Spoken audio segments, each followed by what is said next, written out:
அதே போல மழையின் போது வலுவான இடி மின்னல் இருக்கும். கடந்த 1 மாத காலமாவே தமிழகத்துல இடி மின்னலினால் உயிரிழப்பவர்கள் அதிகரித்துட்டு வர சூழல்ல தற்போது இருக்கக்கூடிய கால சூழல் பார்த்தோம்னா இடி மின்னல் மேலும் தீவிரமடைவதற்கான வாய்ப்புகள் இருக்கு.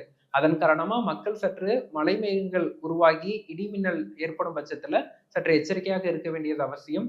குறிப்பாக மரத்திற்கு அடியில் நிற்பது, உயரமான கட்டிடங்கள்ல மொட்டை மாடிகள்ல நிற்பது, நீர்நிலைகளுக்கு அருகில் நிற்பது, நீர்நிலைகள்ல குளிப்பது போன்றவற்றை தவிர்க்க வேண்டும்.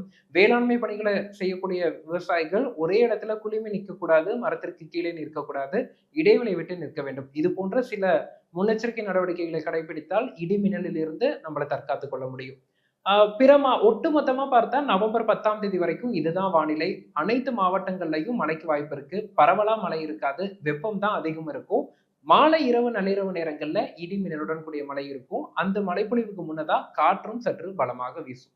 மேற்கு காற்று